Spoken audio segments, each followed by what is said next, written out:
Teman-temanku yang saya banggakan dan saya muliakan, kita tahu bahwa negara kita baru saja mengadakan capres dan cawapres, yang mana negara kita sudah memiliki presiden dan wakil presiden. Dengan kebanggaan rakyat Indonesia, ternyata masih ada beberapa orang, segolongan orang yang mereka merasa tidak puas, dan mereka merasa dicurangi karena mereka merasa bahwa capres dan cawapres dianggap ada hal-hal yang aneh atau yang janggal. Kita tidak akan memperdalam dengan kejadian-kejadian hal capres dan cawapres. Kita mengambil sejarah dan kita akan menyimpulkan bahwa setiap negara atau kerajaan pasti memiliki kudeta pemberontakan, permasalahan yang sangat besar sekali, karena memimpin kerajaan, memimpin negara memang tidak mudah yang kita bayangkan. Banyak para raja-raja di Pulau Jawa yang gagal total mereka memimpin negara. Seperti halnya kita memiliki presiden dari Bapak Soekarno hingga Bapak Presiden Jokowi. Ternyata mereka menjabat menjadi presiden, mereka mendapatkan tantangan yang sangat hebat sekali, sehingga hampir rata-rata presiden Indonesia yang mana diakhiri dengan hal-hal yang tidak dapat kita pikirkan, diakhiri dengan kesusahan, diakhiri dengan pemberontakan, diakhiri dengan pembencian, penghinaan, serta diakhiri dengan penurunan jabatan. Sehingga disinilah kita sebagai rakyat Indonesia sangat berpikir sekali, kenapa negara ini tidak bisa mempersatukan Nusantara dengan baik, dan tidak bisa memilih satu presiden, satu wakil presiden yang mana dapat kita banggakan secara bersama. Kita akan berbicara kepada permasalahan 4 perkara, yang mana 4 perkara ini menjadi pergoncangan setiap negara sejak zaman dahulu kala hingga sekarang pun. 4 perkara ini selalu menjadikan permasalahan, yaitu harta, tahta, wanita, dan agama. Banyak negara-negara asing yang mana mereka bermasalah dengan keyakinan atau keyakinan yang tidak sepadan atau tidak sepaham, yang menjadikan peperangan yang sangat besar sekali.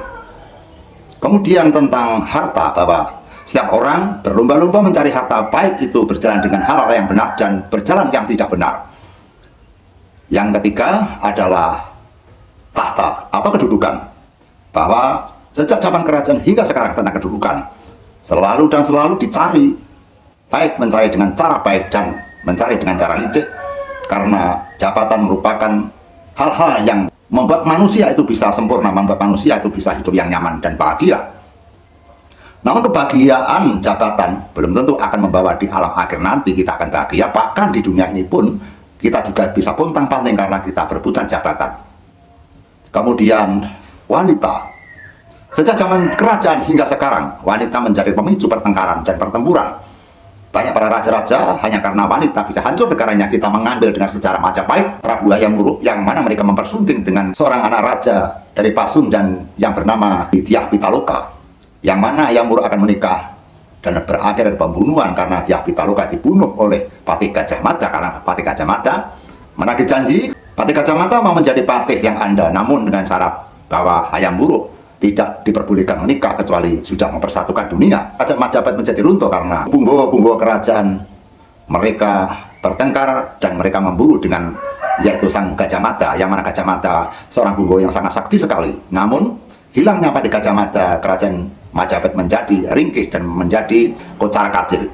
Kita melihat lagi sejarah kerajaan, di mana pada saat kerajaan Majapahit mereka bisa mengembalikan pasukan Tartar yang dipimpin oleh Kublai Khan. Tentara Tartar ingin menghancurkan kerajaan Majapahit, yang mana kerajaan Tartar mereka menginginkan sekali bahwa kerajaan Majapahit harus bersembah bertukar lutut kepada kerajaan Cina atau Tartar.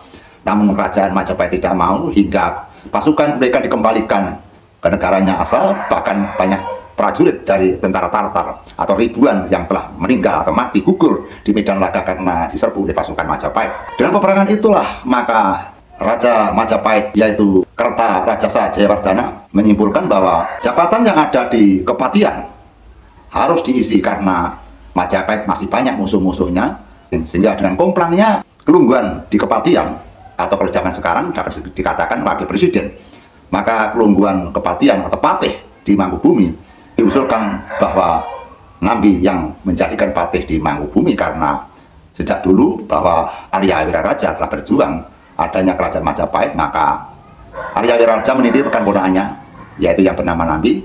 Nambilah yang harus menjadi patih di Mangkubumi, karena Nambi adalah merupakan sosok orang atau punggawa yang mereka bukan seorang pemberani. Dan pada saat kerajaan Tartar berperang dengan kerajaan Majapahit, Bukti dan nyata Nabi adanya pasukan Tartar yang menyerang beribu-ribu pasukan dan berterbangan panah-panah dan jemparing. Akhirnya Nabi bersembunyi di belakang batu yang besar atau gegumuk. Ronggolawe mengetahui ternyata Nabi Bunggowo yang sangat penakut dibentak oleh Ronggolawe, dan Nabi akhirnya tetap maju di medan laga, namun tetap ketakutan si Nabi berperang dengan pasukan dari kerajaan Tartar, hingga pasukan kerajaan Tartar akhirnya melarikan diri karena serangan-serangan pemberanian dari Adipati Tuban si Ronggolawe.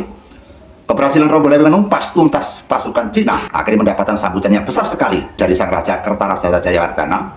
Setelah peperangan itu, maka kursi kalungguan atau jabatan di kepatihan diberikan kepada Nabi. Setelah Ronggolawe mendengarkan bahwa Nabi akan diangkat sebagai patih di Mangkubumi, akan diwisuda menjadikan patih, maka Ronggolawe mengusulkan secara pesan kepada andanya agar Sang Prabu Kertarsasa Jayawardhana mengurungkan niatnya agar Nabi tidak dijadikan patih. Namun usulan Ronggolawe tidak diperdulikan, tetap yaitu Nabi akan diangkat patih, sehingga Ronggolawe memberanikan diri menghadap kepada sang raja bahwa Ronggolawe mengusulkan agar Nabi tidak patut diangkat sebagai patih ing Mangkubumi. Dasarnya apa? Dasarnya Ronggolawe mengetahui bahwa Nabi bukan sosok pemberani. Dasarnya pada saat perangan Tartar dan Majapahit, Nabi bersembunyi di bawah gegumuk atau di bawah batu agar mereka aman dari serangan-serangan tentara Tartar atau tentara pasukan Kublai.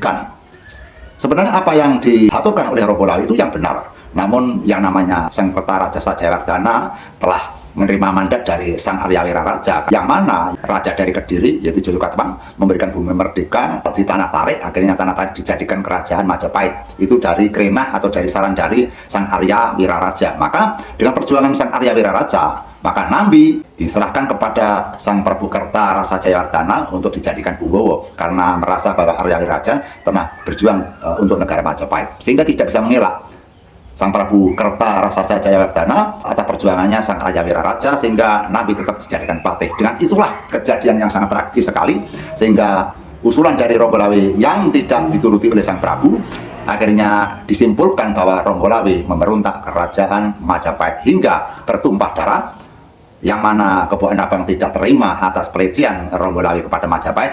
Akhirnya Ronggolawe ingin menantang kepada pasukan-pasukan Majapahit. Terjadilah peperangan antara Adipati Tuban dengan pasukan-pasukan Majapahit, sehingga disitulah para Bunggowo besar seperti Keboan Abang yang mana akan dibunuh dengan Ronggolawe, sehingga diperingatkan oleh Ken Suro. Akhirnya setelah Ken Suro mendekati, ternyata Keboan Abang yaitu mencuri pandang dan membunuh Ronggolawe. Setelah Ronggolawe dibunuh oleh Keboan Abang dibunuh oleh Ken Suro, dan seterusnya dan seterusnya. Akhirnya semua Naikoprojo di Mojopahit, dari Ronggolawe, Keboan Abang, Ken Suro, Nambi, Ramapati, Rawading, Rayu, semua akan gugur di medan laga karena mereka memperebutkan dengan jabatan yang ada. Tentunya kita tahu bahwa karena jabatan akan membuat kita tidak tenang, karena jabatan akan menjadikan pembunuhan, karena jabatan kita bisa hujat-menghujat, dan kita akan digoyang-goyangkan sebuah kerajaan. Kita tidak jauh dari itu, teman-temanku. Sehingga di negara ini kami menghimbaukan, kami mengusulkan semoga adanya presiden dan wakil presiden yang telah dipilih. Semoga kita bisa puas dan kita akan bisa menyaksikan bagaimana kiprahnya presiden dan wakil presiden. Kita beri jeda waktu 5 tahun atau 10 tahun apabila mereka tahun 2029 menang lagi. Apabila kita tidak puas, kita mengajukan yaitu tokoh-tokoh kita akan ditandingkan kepada tokoh yang ada, mana yang menang itulah yang kita akui sebagai kepala negara dan wakil presiden. Sehingga apabila sudah tercipta presiden dan wakil presiden, kemudian kita tidak senang atau kita menurunkan dengan maunya sendiri, kita tidak bisa, karena menjadikan presiden dan wakil presiden tentu ada faktor pilih memilih. Sehingga tanpa dipilih oleh rakyat, maka tidak akan bisa kedua orang itu menjadi presiden dan wakil presiden. Rakyat ini juga butuhnya aman. Rakyat tahunya hanya butuh ketentraman. Ketentraman membutuhkan faktor-faktor yang banyak. Faktor ekonomi, faktor kesejahteraan, faktor dan sebagainya. Banyak sekali faktor yang agar rakyat itu bisa tentram dan damai. Sehingga cita-cita pejabat itu hanyalah untuk menjunjung tinggi negara kita dan bangsa kita, dan menenteramkan dan menghidupi dan mengamankan seluruh rakyat Indonesia. Dengan inilah semoga wacana ini sebagai gambaran bahwa adanya capres dan cawapres, semoga kita selalu mendukung pemerintah yang ada, sehingga pemerintah segera bekerja dan rakyat akan menerima hasilnya. Kita akan menjadi tentram. Terima kasih. Apabila ada kata-kata saya yang salah, saya minta maaf yang sebesar-besarnya. Ihdinas siratal mustaqim. Wassalamualaikum warahmatullahi wabarakatuh. Sugeng rahayu ingkang pinanggih. Amin ya rabbal alamin.